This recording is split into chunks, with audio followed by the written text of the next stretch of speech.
training course. Port Facility Security Officer. Prepared and conducted by Maritime Bureau of Africa, MBA. For certification and tuition inquiries, please contact MBA by email, director@mbaclass.co.za, or phone +277 2567 0010. Contents of the course. Chapter 1. Introduction to Security and the Current Threats. 1.1. Introduction to Terrorism and the Impact on Ports and Shipping. 1.2. Security Threats and Patterns. 1.3. Introduction to the International Ship and Port Facility Security (ISPS) Code. 1.4. International Conventions, Codes, Legislation and Agencies. Chapter 2. Maritime Security Duties and Responsibilities. 2.1. Contracting Governments, Flag and Port Administrations. 2.2. Ship Owners, Managers and Operators, the Company Security Officer, CSO, Ship's Masters and Ship Security Officer, SSO, ship's personnel with specific security duties. 2.3. The Port Facility Security Officer, PFSO, port facility personnel with specific security duties. 2.4. Other security personnel. Chapter 3. Risk Management and Assessment Principles. 3.1. Port Security as a Risk Management Activity. 3.2. Risk Management, a Foundation for Rational Security. 3.3. Port Facility Security and the Risk Assessment Process. 3.3.1. Levels of Probability. 3.4. Risk-Based Decision-Making. 3.5. Cost-Effective Risk Assessment. 3.5.1. Recommendations for developing efficiencies in risk assessment strategies. 3.6. Risk Assessment Survey. 3.6.1. Identify assets. 3.6.2. Establish criticality. 3.6.3. Determine vulnerability. 3.6.4. Determine probability. 3.6.5. Quantification of risk. Chapter 4. The Port Facility Security Assessment and Plan. 4.1. Practical Security Assessment of Port Facility. 4.2. Contents of the Port Facility Security Plan, PFSP. 4.3. Development and implementation of the PFSP. 4.4. Approval of the Port Facility Security Plan. 4.5. Restricted areas, cargo, freight, stores and baggage controls. 4.6. Security equipment and systems and operational limitations. Chapter 5. Threat Identification, Recognition and Response. 5.1. Recognition on a non-discriminatory basis, of persons posing potential security risks. 5.2. Recognition and detection of weapons, dangerous substances and devices. 5.3. Methods of personal physical searches and non-intrusive inspections. 5.4. Implementing and coordinating searches. 5.5. Response to security threats. Chapter 6. Security Management and Administration. 6.1. Maintaining security of the port. 6.2. Ship and port interfacing, pre-arrival notification procedure. 6.3. The Declaration of Security, DOS. 6.4. Actions required by different security levels. 6.5. Security duties of port facility personnel. 6.6. Communications, reporting security incidents. 6.7. Security committees, monitoring controls and reviews, inspections and audits, non-conformities and corrective actions. 6.8. Private security services. 6.9. Documentation records and controls. 6.10. Contingency plans, security drills and exercises. This course is divided into 6 audio files. Chapter 1. Introduction to Security and the Current Threat. 1.1. Introduction to Terrorism and the Impact on Ports and Shipping. Terrorism. Non-state affiliated or sponsored groups engage in terrorist activity in order to pursue their agendas. Although there is no internationally accepted definition of terrorism, most definitions identify some common attributes. Use of violence or threatened use of violence. Intended to advance a political, religious or ideological cause.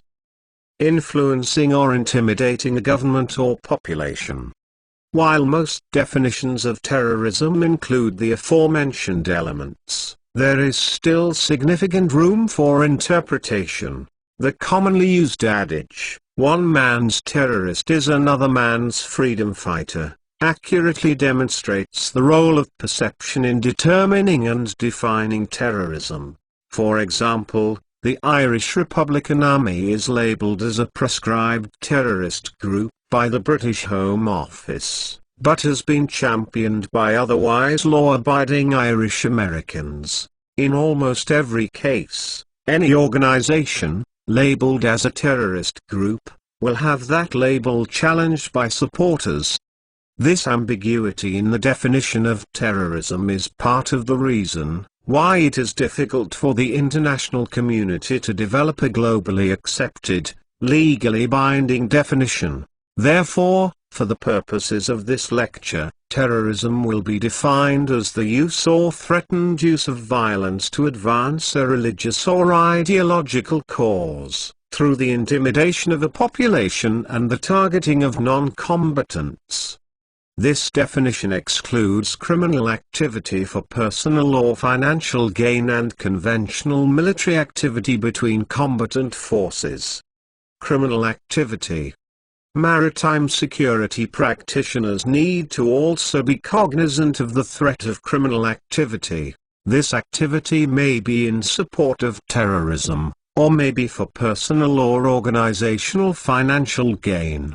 Almost any illegal activity that does not meet the definition of terrorism, as provided above, meets the definition of criminal activity. For the purposes of this lecture, criminal activity will involve any illegal activity that does not meet the criteria of terrorism as defined previously. Criminal activity can be motivated by financial gain for either a terrorist or criminal group or for an individual. Further, criminal activity can include illegal activities that are not motivated by financial gain, but are carried out as a result of mentally or drug-impaired judgment or personal grievances. Criminal activity includes actions such as smuggling, theft, corruption, trade regulation violations, and any other illegal activity found in the maritime or port domain. Further, illegal civil disturbances may be included in illegal activity where appropriate. A non-exhaustive list of examples includes cargo theft, extortion, robbery, trafficking of people, stowaways, drugs, stolen goods, weapons, or money, hijacking of vessels or vehicles, corruption, embargo violations, customs violations, piracy. Piracy is a form of criminal activity, primarily found in the maritime domain. The United Nations Convention on the Law of the Sea, UNCLOS, Article 101, defines piracy as any illegal acts of violence or detention, or any act of depredation, committed for private ends by the crew or the passengers of a private ship or a private aircraft, and directed on the high seas, against another ship or aircraft, or against persons, or property on board such ship or aircraft, against a ship, aircraft, persons, or property in a place outside the jurisdiction of any state, any act of voluntary participation in the operation of a ship or of an aircraft, with knowledge of facts, making it a pirate ship or aircraft. While the definition of piracy clearly specifies a focus on criminal activity or private ends, the most unique element of the definition is that the act of piracy can only occur in a place outside the jurisdiction of any state. Criminal acts of a similar nature, that occur within a state's jurisdiction, are typically described as armed robbery at sea or hijacking. Of course, to the mariners involved, the legal definitions are merely semantics. Therefore, while piracy has gained significant attention over the last several years, with attacks in the Indian Ocean, Gulf of Guinea, Straits of Malacca, and South China Sea, the bottom line is that piracy is primarily criminal activity. There are allegations that some pirate activity may be funding terrorist or other activities not purely criminal in nature.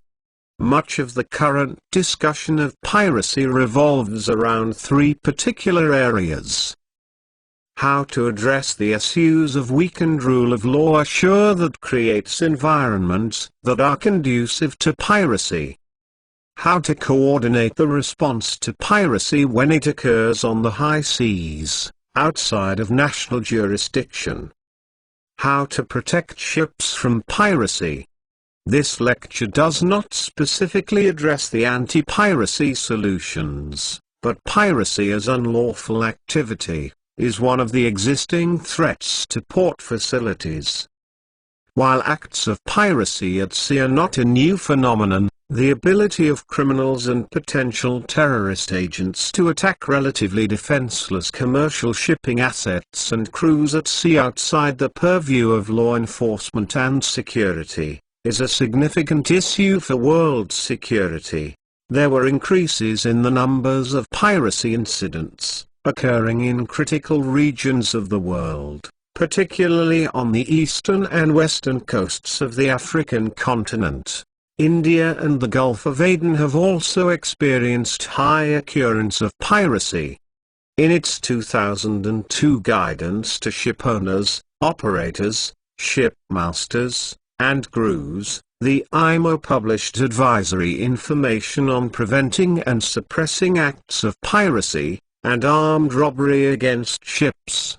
The IMO advisory outlined risk prevention measures and alternative responses to acts of piracy and robbery, and emphasized the need to report such attacks, even the unsuccessful ones. In addition to the hijacking of ships, and the theft of cargo, the main targets of the Southeast Asian attacker, predominant at the time, appeared to be cash in the ship's safe, crew possessions, and any other portable ship's equipment, even including coils of rope. In South America, some piracy and armed robbery attacks were observed as being drug-related. In the wake of the 9/11 attacks, the worst case of international terrorism in modern times, the IMO obviously raised concerns for maritime interests, that the threat of terrorism could be extended to threats against shipping at sea and in ports around the world. Of note, the IMO discourages seafarers from carrying firearms, citing varying laws of flag states, hazards to persons and cargo, and risks of attackers using and targeting ship personnel with firearms. The IMO does not specifically endorse the use of privately contracted armed security personnel on board ships, leaving it to ship owners, operators, companies, and flag states to decide. Natural disasters and their impact on port security. 1.2 Security threats and patterns. Vulnerabilities. The term threat is often confused or used interchangeably with other terms, such as risk or vulnerability. It is important that the definition of threat be clearly understood. A threat is an act or actor that may bring harm or damage to a country, organization, person, or facility. Therefore, the key component of a threat is action or the potential for action. When we assess threats, we are assessing the potential for someone or something to act in a harmful way, against whatever we are protecting. Within the context of maritime security, threats will consist of possible harmful or damaging activities, carried out by nation-states and their proxies and terrorist and criminal groups or individuals, not acting on behalf of a nation.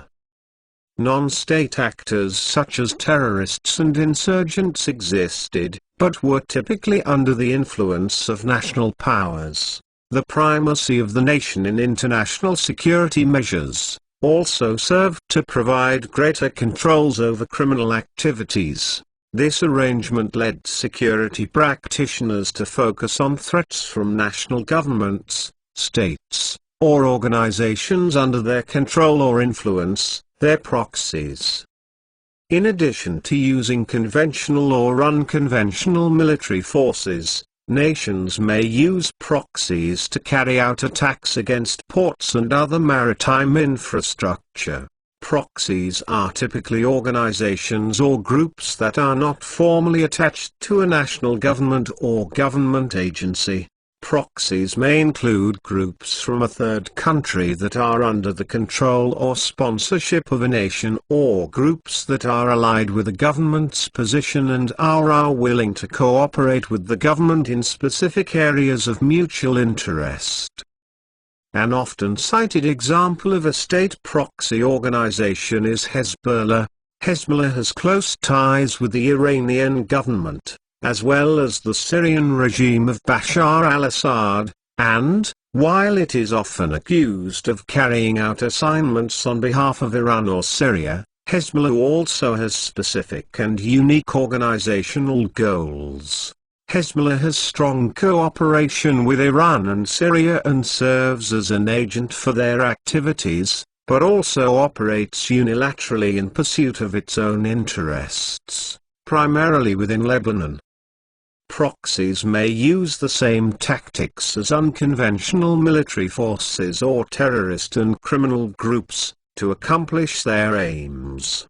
Hezbollah proves to be a good example of a proxy organization that uses a wide spectrum of tactics in pursuit of its aims. These activities include conventional military or paramilitary attacks, terrorist attacks against non-military targets, criminal activity in support of fundraising, social support for constituent population, participation in political processes. The line between an organization, being a proxy for a nation, and being a non-state actor, can be blurry and ambiguous. Therefore, it is important to fully understand the relationships of non-state actors with nations, in order to accurately assess the potential threat posed by a group. In the maritime sector, concerns about incidents of violence and crime against worldwide shipping have taken on renewed emphasis, given the global threat of terrorism. Vulnerabilities. Port facility vulnerabilities can be categorized into 9 basic areas. 1. Physical security. physical measures designed to protect people, equipment, installations, and documents against threats associated with terrorism, espionage, sabotage, damage, and theft. 2. Structural integrity, design and material characteristics of piers, facilities, and associated structures. 3. Transportation infrastructure, other than utilities, which may be exploited during an attack scenario. 4. Utilities, essential equipment and services necessary for port facility operation. 5. Radio and telecommunications, measures to protect radio and telecommunication equipment, including computer systems and networks. 6. Personnel protection systems, equipment, gear, or systems designed to protect facility personnel, that is, weapons and body armor. 7. Procedural policies, the plans, policies, and procedures for specific port facility operations. 8. Coordination and information sharing, the ability of the port to coordinate, receive, and share information with local, state, and federal agencies and commercial organizations. 9. Preparedness, plans, policies, procedures, training, drills, and exercises conducted to improve security awareness, prevention, and response. 1.3 Introduction to the International Ship and Port Facility Security (ISPS) Code. On 12 December 2002, contracting governments adopted amendments to the International Convention for the Safety of Life at Sea, to enhance the security of ships and port facilities, in addition to completing a new Chapter 11-2, Special Measures to Enhance Maritime Security. The diplomatic conference also approved a new international code for the security of the ships and of port facilities, ISPS code. Compliance with Part 2 of the code is mandatory. Part B of the code contains guidance for applying the new SOLAS requirements and Part 2 of the ISPS code. The amendments and requirements are effective as of 1 July 2004. Contracting governments may delegate some of their responsibilities under the new security regime to recognized security organizations, RSO.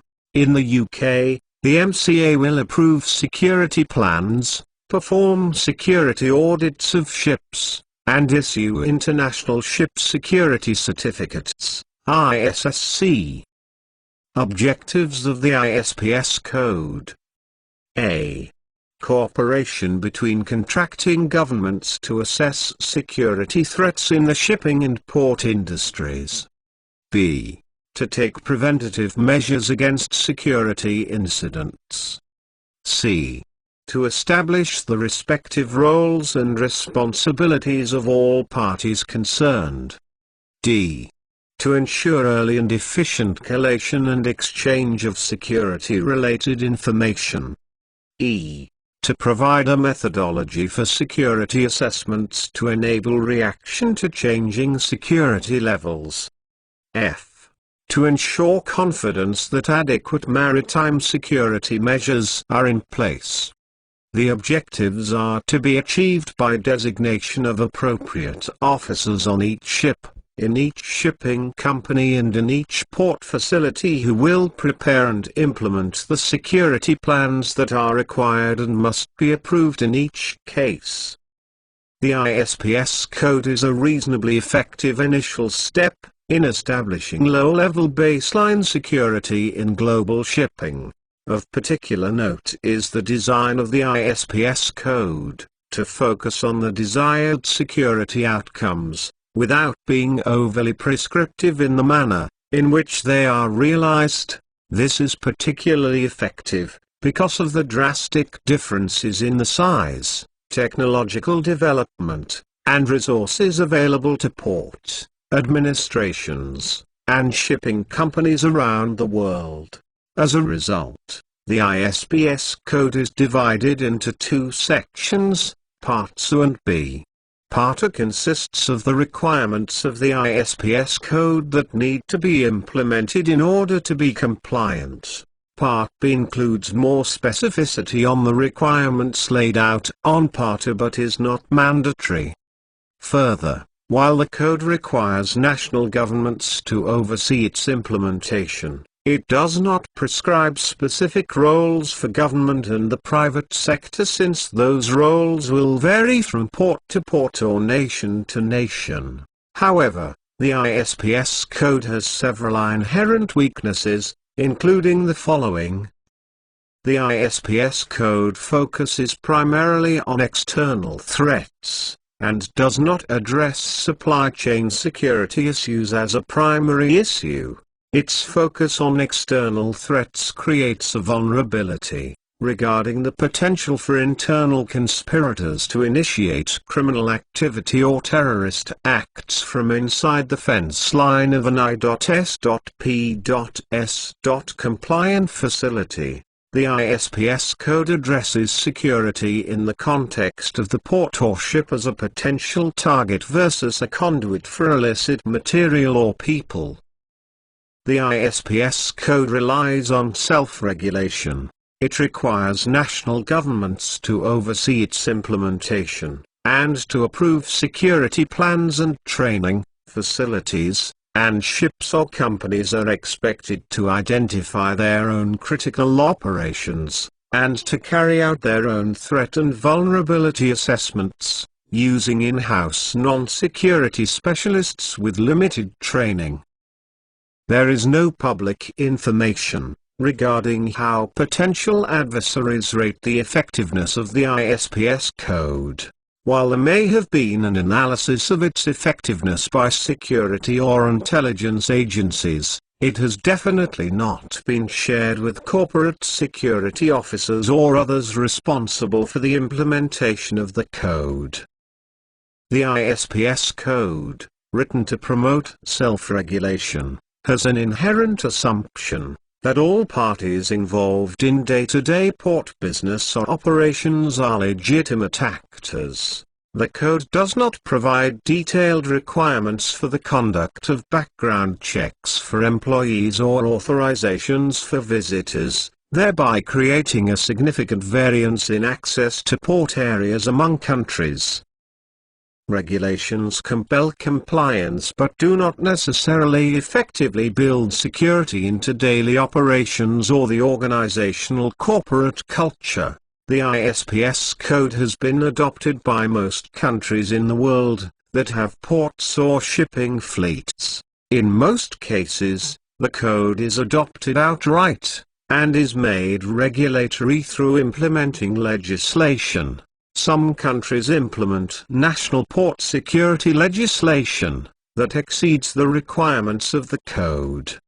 Some of these weaknesses are more easily solved by providing additional, well-constructed international requirements, while others are the result of cultural and institutional considerations that are less easily fixed or improved in this manner. SOLAS Chapter 11-2, Maritime Security. 1.4. International Conventions, Codes, Legislation and Agencies. The International Maritime Organization, IMO, has adopted a number of resolutions and conventions to this end. For example, Resolution A.545/13, Measures to Prevent Acts of Piracy and Armed Robbery Against Ships, was signed in 1983. In 1985 came IMO Resolution A.584/14, Measures to Prevent Unlawful Acts Which Threaten Safety of Ships and Security of Passengers. This was later reviewed in November of 2001 with IMO Resolution A.924/22. Then in 1986 the IMO approved MSC Circular 443 measures to prevent unlawful acts against passengers and crew on board ships. In 1988, the Convention for the Suppression of Unlawful Acts Against the Safety of Maritime Navigation, SWA, treaties, aimed at ensuring that appropriate judicial action is taken against persons committing unlawful acts against ships. Unlawful acts would include the seizure of vessels by force, acts of violence against persons on board vessels, and placing devices on board a vessel, which are likely to destroy or damage it. The Convention obliges contracting governments, either to extradite or prosecute alleged offenders. The SWA came into effect on March 1, 1992. Following the tragic events of September 11, 2001, the 22nd session of the IMO, in November of 2001, unanimously agreed to incorporate security regulations. They approved the development of new measures, relating to the security of vessels and of port facilities, for adoption by a conference of contracting governments to the International Convention for the Safety of Life at Sea, 1974 in December of 2002, the diplomatic conference. This timetable of little more than a year represents a landmark achievement for IMO. It provides a clear indication of the gravity of the situation as well as the intention to protect world shipping against security incidents and threats. The meeting of the diplomatic conference in December of 2002 resulted in amendments to SOLAS 74. These amendments enter into force on July 1, 2004. A brief summary of these amendments should be carried out with mention of changes to Chapter 5 but with emphasis on the changes to Chapter 11, Regulations 3 and 5 and the new Chapter 11-2 Regulations 113 and the ISPS Code. Since portions of the ISPS Code will be studied in more depth in later sections of the course, the summary here can be brief. International treaties and codes. Port states have recognized set of rights and responsibilities in exercising limited safety and security oversight of foreign vessels, transiting a state's territorial waters or visiting its ports.